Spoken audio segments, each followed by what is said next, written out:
Hi, I'm Rowan. I work at Empowered, I work in business development and partnerships. I'm joined today by Dave Sellick of Sidgrove Accounting. Hey guys, I'm obviously Dave. I run a practice called Sidgrove, based kind of in the London area. I work predominantly with kind of early stage startup businesses, so around 30 or 40 businesses. I also do a bit in industry in terms of sort of talking and writing, and specifically around kind of tech innovation, how we push the boundaries, how we make things more inspiring in accounting, and how we kind of better serve early stage businesses. Also do a bit of work with accountancy firms, and yeah, I'm a creative as well. So I'm a DJ outside of accounting and bunch of other things. Today we're going to just discuss the R&D Tax Credit scheme, what it means for accountants, what it means for working with advisors, so on and so forth.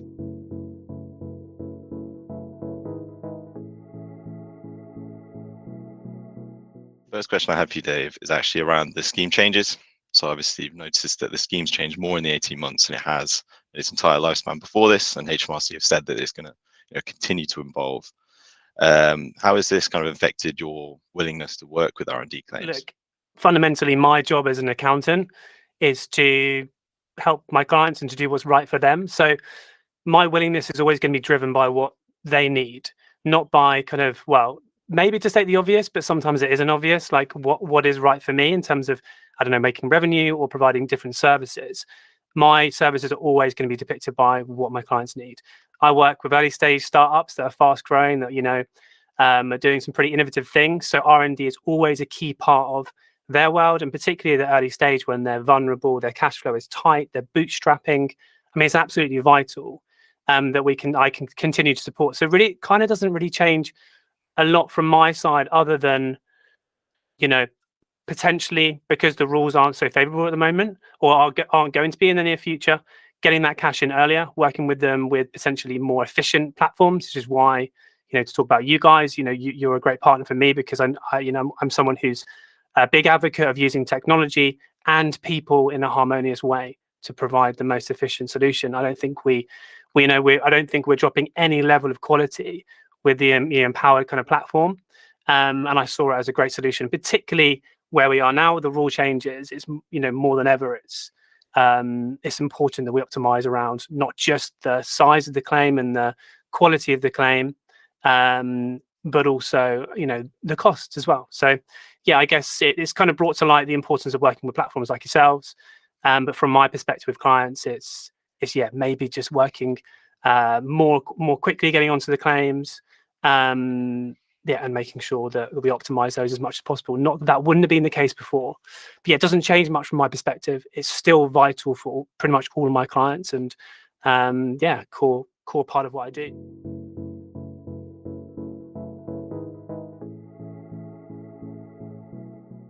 Software has been really important in helping accountants be more efficient, more effective. How do you view software in the R&D space? Yeah, well, I mean, look, I haven't worked for years and years in R&D. I think sort of it's only, I would say, probably the last couple of years where I've started to become more involved in the R&D process. Before that, I've always felt as an accountant that it was something I wanted to stay clear of. I wanted to focus on the core accountancy services, and so it would typically be something that I would kind of look for an outsourced consultant. I think more recently, just kind of having seen what you guys are doing, for instance, and there are obviously some similar consultancies that are doing similar things. But through the use of technology, one of the key game changers for me has just been the ability to collaborate. And that's quite a vague kind of word, I guess, but being able to kind of get onto a platform and work real time together, has been a real game changer for me. So to what extent do I feel software is important in R&D? I think from an optimization point of view, now we've got the cloud and we've got the ability to tap into open APIs, into accounting platforms like Xero and QBO, etc. We now have the ability to pull a lot of the information that's already been input somewhere into the claim in a way that is high quality. It links straight back to the source documentation and transactions, and in a way that's efficient. So I just think it's kind of one of those things. If I don't see platforms using it now, I'm always thinking, okay, where are we losing out here? Where is going to be the hit to the client or myself in terms of the speed at which the claim is able to be processed, the quality of the claim, the kind of and also like the cost of the claim, because from what I can, from what I can see, having a platform where you can collaborate together, where things are clearly, beautifully laid out, where they're integrating into the accounting software at source, like has such a positive impact in terms of the speed and the quality, that if it's not there, and there isn't and the platform, and they don't have a platform, or the consultancy doesn't have a platform like this, something's got to give. And more often than not, it will be potentially price, but I also see it being speed and quality. So I think it's a no-brainer in the context of the fact that, guys like yourselves are doing it. My mindset is now I can't really go back from that. And my experience with clients now is, I'm using tech like Slack and Notion and the Google Workspace, and we're collaborating and working on things live. And I want to replicate that experience in the R&D space as well. And so do my clients. So yeah, for me, now vital.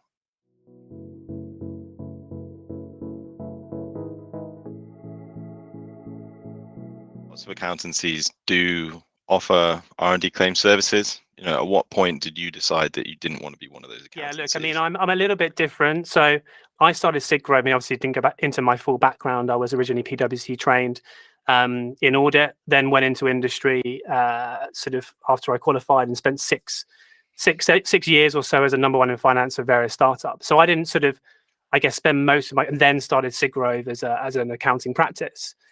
So I haven't come down the sort of full accountancy practice route. I came from within businesses.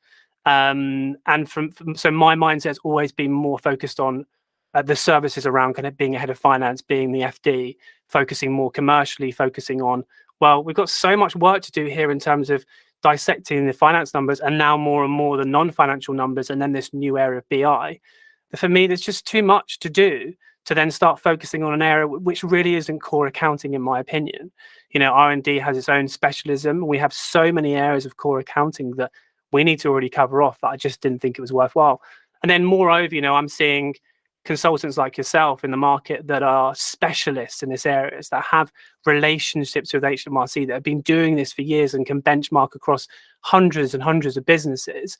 I just don't know how I could possibly compete with that, and therefore don't want to, given that my experience is in a different space. So in honesty, it's something I've never really been able to get my head around, why accountants think that we should optimize in that area. But obviously, it's an area where they've been able to make some decent revenues, to be completely honest with you. But from my perspective, as someone who's worked, most recently internally in businesses, my mindset's naturally geared towards not what can make money for my practice, and that ultimately is really the key driver of accountancy practices. You're working across many clients externally. Your KPIs are revenue and growth and new clients and new services. Whereas when I was working internally, my KPIs were all about the success of the business. And for me, I think the most successful way to work with these businesses is for me to focus on the core accounting and to find specialists that provide the best service. So for me, I'm always thinking, what is the best solution for my clients that exists in the market? And if I can't do R&D better than someone else in the market, I'm just not going to do it.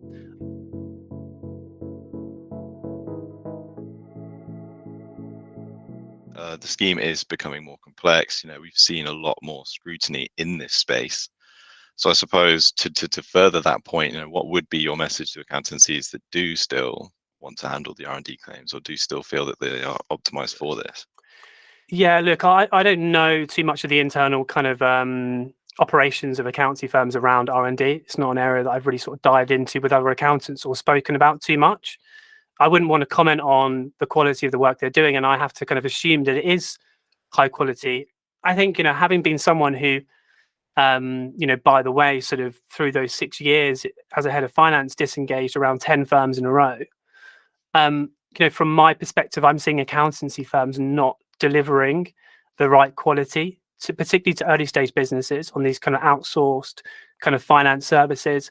This new evolution of, outsourced finance services, this huge opportunity that I believe that by accountants focusing on these other areas that aren't core accounting, they're also missing huge opportunities, and they're spreading themselves thin. And they aren't necessarily linked services in terms of R&D is a slightly different beast in its own right. It requires a slightly different experience and different relationships around HMRC and guidance.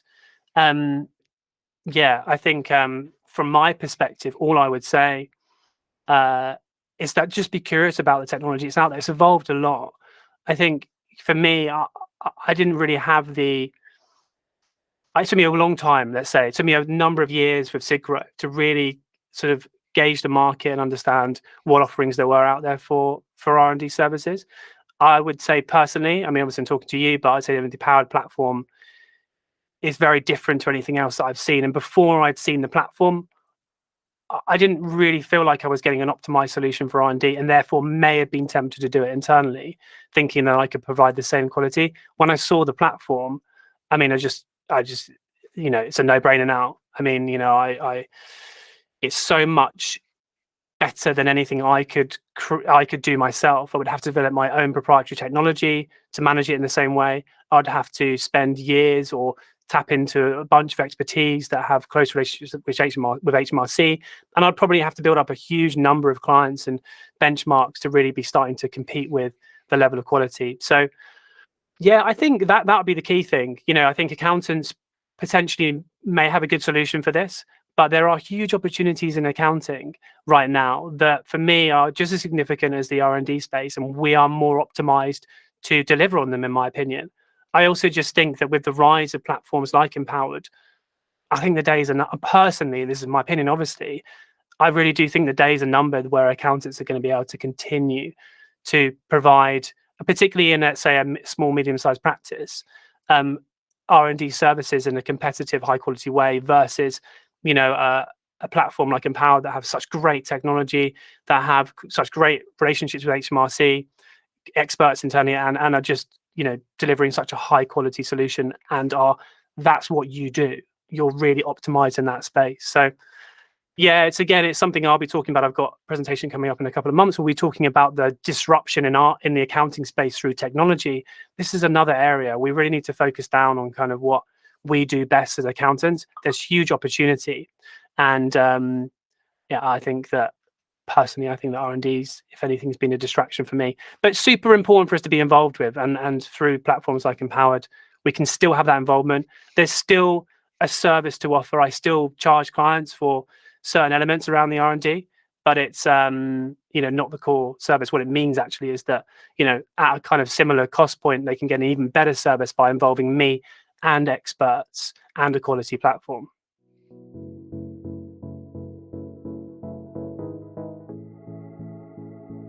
We now work with quite a few of your clients, over a number of claims, and it'd be good to understand, how this has worked for you. What's the feedback been like from them? That's that side of things would be great to discuss as well. Yeah, so to be fully honest, I tried a few of I've been through, I guess, a number of the consultants in the industry, the R&D space. I wouldn't say I have anything necessarily bad. I definitely don't want to focus on the bad things, from the experience I've had, and they haven't necessarily all been bad experiences. I think when I found the Empowered platform, to be honest, just even from the first conversation, Rowan, with yourself, like I just got the feeling like you knew your stuff, but also were willing to kind of empathize with what I needed as well. You've worked with me. It hasn't been a case of this is how we work, kind of crack on with it. It's you wanted to. There's definitely a culture of understanding that things and technology and mindset is changing all the time. Just even the recognition that accountants are working differently with their clients now, and closer on this kind of stuff. How has it been for me, for clients? I mean, super straightforward. So the platform was probably a lot better than I expected it to be, and just in terms of, it has similar kind of feels to the kind of technology that my clients, these are startups that have progressive mindset, that want to use the best technology, that want to work collaboratively in the cloud, and the platform provides that. It's a beautiful interface.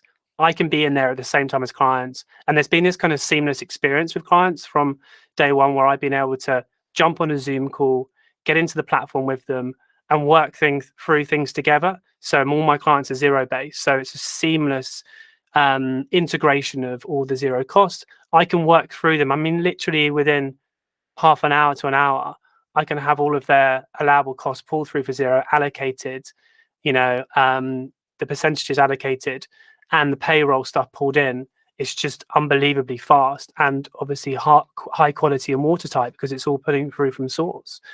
And the beauty of it being in the cloud means we haven't got this kind of back and forth. I fill something in, the client fills something in. There's a few gaps, and we sort of have these emails going back and forth, messages going back and forth. It's all, we'll jump on, we'll get it done. And so from the client perspective, it's just like, wow, we get it done super fast. The platform's really intuitive. We can allocate and assign people the same way we would in the similar experience they're having in the Google Workspace and Slack and Notion, all these kind of progressive platforms they're using. So there's a strong familiarity there. And yeah, no problems at all so far. You guys have been fully on it. And I think, for me, it actually gets the experience we've had so far has been on a level where I'm sort of almost questioning, well, how are you guys making it work? Because the quality of the service is so good. But then we've had conversations about that. And actually, when you step back, you feel like you're getting this kind of handheld service. And you are to a certain level when you need it.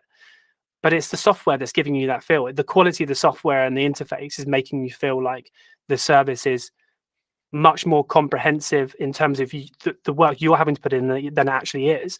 And that's an important thing to say. It sounds like negative, but it's not. It's an important thing to say because it keeps the cost optimized and it keeps the human involvement there when you need it. So when we do need human involvement, when we do need the support, it's snappy, it's quick, you're all over it because you've got the optimization to mean you can be all over the bits, the queries when we have them.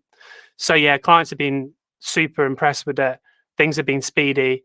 I've had no problems so far.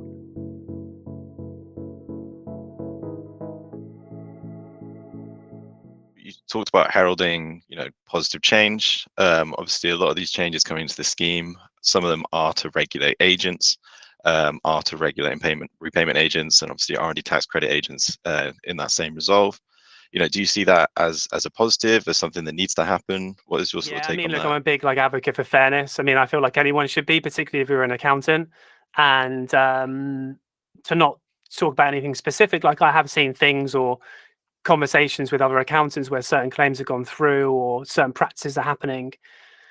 And unfortunately, I don't know, but I assume that, the more claims that go through that aren't of high integrity, that aren't right, that perhaps are going through businesses that don't need it the most or that aren't qualifying, the less claims or the higher propensity for the government to start, being more strict. Also, I guess, changing the rules so that there aren't the same payouts for, which is what we've kind of seen. I'm sure there's an element of this going on to change the rules. So I think I'm all for it. I don't think, it hasn't been a space that's been checked enough from my experience. And it puts us in a position where, as accountants, look, there's some areas of grey area, but there are also some areas that I've seen where, it's put me in an uncomfortable position where clients have been able to submit R&D claims and they haven't had the kind of scrutiny that they should do. And what it does is encourage bad practice from clients, or at least put pressure on you to start submitting things.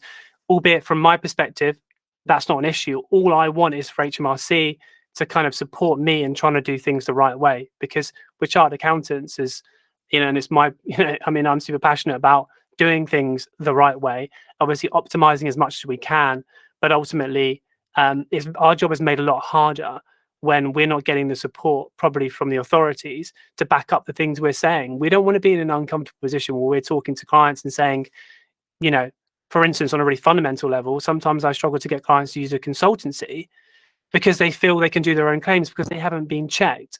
I know it's leaving them vulnerable. I know that, we're still in the situation with some of those clients. A bunch of them I don't work with anymore for probably obvious reasons of, what I'm just saying right now. But I know they're in a vulnerable position. But HMRC have kind of allowed that to happen a little bit in terms of the way it's been regulated. So, yeah, I'm all for it. I'm all for fairness. Of course I am. We should be. I literally should be. We are, chartered accountants should be doing things the right way. Obviously, you have your clients back. But if you operate with the most progressive technology and work in an efficient way, there's no reason why, your clients should be struggling in any way if the regulations are kind of tightened up, particularly if you're working with the right consultants. So I think yes, am I all for it? yes, to a certain level. I mean, it depends. We'll see obviously how it plays out. We don't want the red tape to get in the way of kind of the early stage businesses that need to move quickly. That would be my only concern. But yeah, more and more, it means that we should have consultancies that we can work closely with, that we can kind of direct our clients towards. And it's always been my mindset, which is this is an area of huge potential cash inflow for my clients, but it's also an area that working with startups that when it comes to a Series A, Series B, and beyond, even potentially earlier than that, like the kind of DD that's going to be done, like if it's not done right, it can also have big impact on the kind of confidence from investors in the business as well. So yeah, so many reasons why I'm all for it. My only concern is, any red tape around slowing down the claims. Speed is everything for early stage businesses in terms of cash flow and an awareness of kind of where it's going to come in. So yeah.